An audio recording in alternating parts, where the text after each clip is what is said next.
Halo, Assalamualaikum warahmatullahi wabarakatuh. Nah, sesuai janji saya akan menjelaskan penilaian persediaan dari keempat metode. Nah, pada video kali ini kita akan belajar terlebih dahulu mengenai metode FIFO.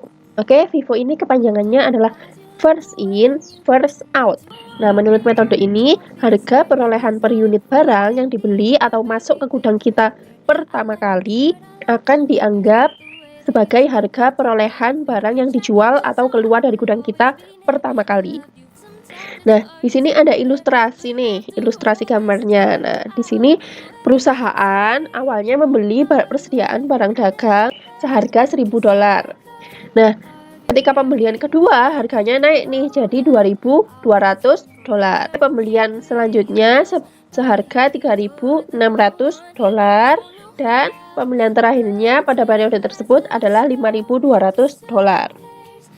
Nah, dari sini karena ini metodenya first in first out, otomatis ketika ada penjualan yang dijual terlebih dahulu adalah yang seharga $1.000. Baru ketika $1.000 ini habis, kita jual yang harga $2.200. Nah, ketika barang yang awal-awal kita beli sudah kita jual, otomatis ketika di gudang kita masih ada nih persediaan barang dagang. Lalu kita nilai persediaan itu dengan harga yang berapa? Nah, kita nilai persediaan itu dengan harga dari barang-barang yang kita beli di akhir-akhir periode. Kita lihat dulu sisanya berapa, baru kita nilai berapa harga dari persediaan yang ada di gudang itu. Oke, untuk lebih mudahnya kita lihat di contoh ilustrasi perhitungannya. Oke, untuk contoh ilustrasi perhitungannya, kita mulai dari metode periodik dulu. Nah, di sini ada data persediaan suatu perusahaan selama bulan Maret 2020.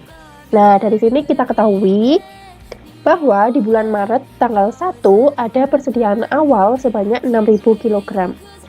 Dengan harga satuan Rp1.000, sehingga total nilai persediaan pada tanggal 1 ini adalah 6 juta.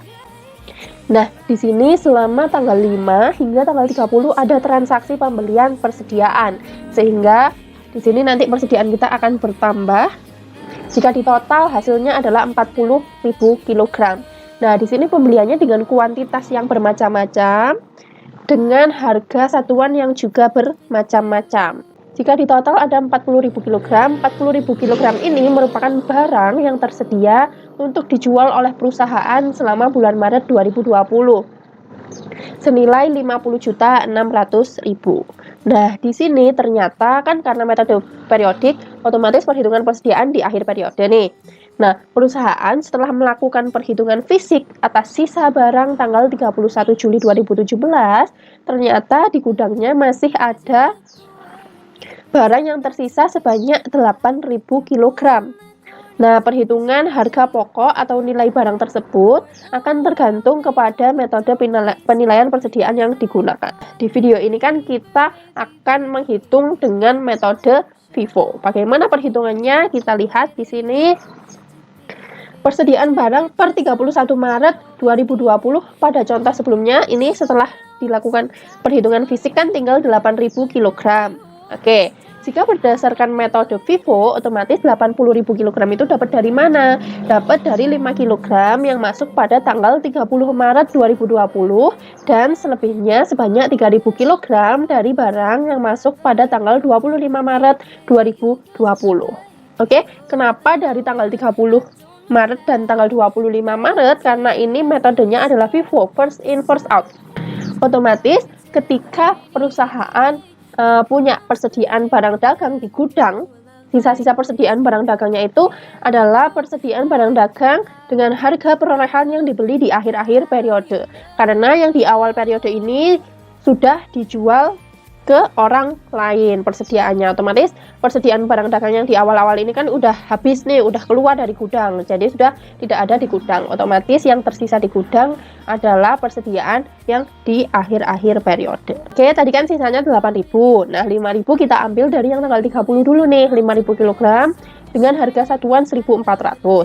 Lalu selebihnya adalah 3.000 kan sisanya 8.000. Berarti 5.000 ditambah 3.000. 5.000-nya sudah kita ambil dari tanggal 30. Nah, 3.000-nya kita ambil dari tanggal 25. Sehingga kita punya persediaan 5.000 dari tanggal 30 dan 3.000 dari tanggal 25 dengan dua harga yang berbeda. Lalu kita tinggal hitung nih, 5.000 dikali 1.400 hasilnya 7 juta. 3.000 dikali 1.500 hasilnya 4.500.000. Sehingga nilai persediaan yang dimiliki oleh perusahaan per 31 Maret 2020 sejumlah 8.000 kg, nilainya adalah 11.500.000. Oke, seperti itu untuk pencatatan periodik. Selanjutnya kita akan belajar tentang pencatatan perpetual. Untuk pencatatan perpetual, di sini soalnya adalah PD Putra menjual barang jenis C1, C2, dan C3. Nah, data mengenai persediaan barang jenis C1 selama bulan Maret 2020 adalah sebagai berikut. Nih, pada bulan Maret tanggal 2, awalnya persediaan perusahaan adalah sebanyak 120 unit dengan harga satuan 27.000, sehingga totalnya adalah 3.240.000. Lalu di tanggal 5 ada pembelian nih sebanyak 180 unit dengan harga satuan sebanyak 30.000, sehingga totalnya adalah 5.400.000. Nah, di tanggal 10 ini ada penjualan sebanyak 200 unit. Nah, kenapa tidak ada nilainya? Karena ini akan kita hitung dengan metode FIFO. Nanti seperti apa perhitungannya kita lihat di tutorial pencatatannya di kartu persediaan. Nah, selanjutnya ada tanggal 16 ini dan tanggal 20 ada pembelian juga, dan di tanggal 26 ada penjualan lagi. Lalu bagaimana nih kita nyatet transaksi-transaksi ini untuk menilai persediaan akhir kita? Kita lihat di langkah selanjutnya. Oke, kalau di metode FIFO dengan pencatatan perpetual, karena dia harus mencatat mutasi persediaan barang setiap ada transaksi, akan lebih memudahkan jika perusahaan membuat kartu persediaan. Nah, di sini kita ada kartu persediaan dari barang C1 yang tadi transaksinya sudah dijabarkan. Tadi di transaksi tersebut pada tanggal 2 Maret 2020 perusahaan memiliki persediaan awal sebanyak 120 unit dengan total biaya sebesar 3.240. Nah, karena ini persediaan awal, langsung kita masukkan ke dalam saldo sebanyak 120 unit dengan harga satuan 27.000 dan totalnya adalah 3.240.000. Oke, sampai sini cukup mudah karena masih hanya memasukkan saldo awal. Selanjutnya adalah transaksi pembelian. Oke, karena ada transaksi pembelian, otomatis kita menerima barang dagang. Kita catat di sisi yang diterima. Tanggalnya tanggal 5 sebanyak 180 unit dengan harga 30.000, totalnya adalah 5.400.000. Nah, kalau biasanya kita tuh nyatetnya jadi 120 tambah 180, berarti kan 300 unit nih. Tapi karena ini harganya berbeda, yang awal adalah 27.000 dan yang kedua adalah 30.000, otomatis harus kita pisahkan pencatatannya. Kita catat dulu yang pertama kali masuk tadi yang 120 unit dengan harga satuan 27.000 dan yang kedua adalah 180 unit dengan harga satuan 30.000. Kita catat secara terpisah. Nah, selanjutnya di tanggal 10 tadi ada transaksi penjualan nih sebanyak 200 unit. Nah, padahal di saldo kita ada dua macam harga persediaan dengan kuantitas yang berbeda. Mana yang harus kita jual terlebih dahulu? Karena ini metodenya FIFO atau first in first out, otomatis yang harus dijual terlebih dahulu, yang harus kita habiskan adalah persediaan yang awal ini yang 120 unit dengan harga 27.000 per unit. Nah, di sini kita tulis dulu 120 unit dengan harga 27.000 per unit, totalnya 3.240. Nah, karena yang dibeli adalah 200 unit, sedangkan kita yang persediaan awal hanya 120 unit, berarti kan kurang nih 80 unit. 80 unit kita ambil dari mana? Dari persediaan dengan harga 30.000 satunya. Jadi kita catat di sini adalah 80 unit dengan harga satuannya 30.000, totalnya 2.400.000. Nah, ini kan kalau ditambah 120 tambah 80 berarti 200 unit. Oke, berarti yang dijual sudah sesuai, yaitu 200 unit. Nah, selanjutnya kita catat nih saldo persediaan kita di tanggal tersebut ada berapa. Nah, yang 120 kan tadi udah habis. Kalau udah habis, sudah kita jual, sudah kita keluarkan dari gudang, nggak usah kita catat lagi di saldo karena sudah dikeluarkan. Nah, sisanya adalah 100 unit. 100 unit ini dari mana? Dari saldo unit yang di tanggal 5 tadi 180 unit dikurangi dengan 80 unit yang sudah dijual, sehingga tinggal 100 unit dikalikan dengan harga satuannya tadi adalah 30.000 sehingga totalnya adalah 3 juta. Oke, selanjutnya di tanggal 16 ada pembelian lagi nih dengan total unit 200 unit dan harganya berbeda lagi yaitu 31.500. Sehingga di sisi saldonya harus kita catat secara terpisah lagi. Kita catat dulu saldo sebelumnya yang tersisa adalah 100 unit dengan harga 30.000. Baru selanjutnya kita catat saldo yang barusan kita beli yaitu 200 unit dengan harga 31.500. Jadi harus dipisahkan. Nah, di tanggal 20 ada lagi pembelian sebanyak 120 unit dengan harga yang berbeda lagi yaitu 32.000. Otomatis harus kita pisahkan lagi nih. Harus kita pisahkan lagi, kita catat 102. Yang pertama kita catat adalah yang awal yaitu 100 unit dengan harga 30.000, lalu 200 unit dengan harga 31.500 dan yang terakhir adalah 120 unit dengan harga 32.000.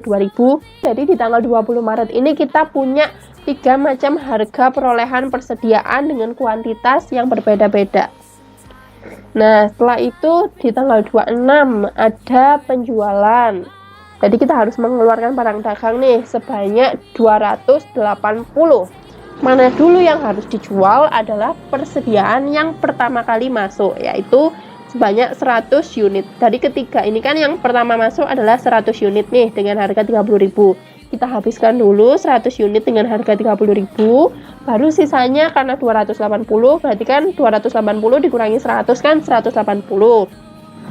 180 ini kita ambil dari persediaan yang kedua yang dari 200 unit dengan harga 31.500. Karena kan yang 100 ini sudah diambil di sini.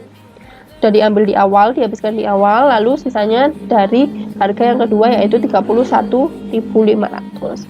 Langsung setelah kita jual ini kita catat berapa sih saldo persediaan kita di tanggal 26 Maret ini. Yang 100 ini kan sudah habis nih, sudah dijual. Nah, yang 200 ini sudah terjual 180 unit. Jadi sisanya yang 200 ini hanya 20. Kita tulis 20 unit seharga 31.500. Lalu yang 120 unit karena belum terjual, kita tulislah di bawahnya 120 unit seharga 32.000. Oke. Nah, kalau jumlah ini kita tinggal kalikan antara unit dengan harga satuannya. Oke, sampai sini sudah kita ketahui ada tadi transaksi pertama kita harus nyatet persediaan awal. Lalu kalau ada pembelian otomatis barang dagang kan masuk. Kita catat di sisi diterima. Selanjutnya kita catat di saldo persediaannya. Lalu ketika ada penjualan kita catat di sisi dikeluarkan karena barang dagang kita akan dikeluarkan untuk jual kepada orang lain. Nah, penjualannya kita menggunakan harga yang lebih dulu masuk, baru jika masih kurang kita tambahkan dengan harga yang masuk berikutnya, harga perolehan yang masuk berikutnya. Oke, seperti itu. Jadi jumlah barang yang diterima selama bulan Maret dapat kita ketahui adalah 500 unit yang kita beli. Mulai dari tanggal 5, tanggal 16, dan tanggal 20 ada 500 unit yang kita beli dengan nilai total 15.540.000. Dan yang dikeluarkan atau yang dijual adalah 480 unit dengan nilai total 14.310.000. Dan saldo akhir atau persediaan akhir kita di gudang adalah 140 unit dengan nilai 4.470.000. 140 unit ini kita tinggal ambil dari yang tanggal 26 saja. Oke, jadi menurut metode FIFO ini dengan sistem perpetual dari kartu persediaan ini akan nampak harga pokok penjualan. Harga pokok penjualannya adalah yang dari unit-unit yang kita jual. Jadi harga pokok penjualannya adalah sebesar 14.310.000. Sementara nilai persediaan pada tanggal 31 Maret 2020 ini sebesar 4.470.000 yang terdiri atas 20 unit seharga 31.500 dan 120 unit seharga 32.000. Oke, sekian penjelasan mengenai metode FIFO. Karena ini video, semisal kalian masih belum paham, bisa coba diulang lagi, dipahami lagi pelan-pelan. Kalau masih ada pertanyaan-pertanyaan yang belum bisa terjawab, bisa ditanyakan ke ibu. Nah, selanjutnya mungkin ada soal, bisa dikerjakan dulu, baru kalian lanjut melihat video untuk metode penilaian persediaan yang lainnya.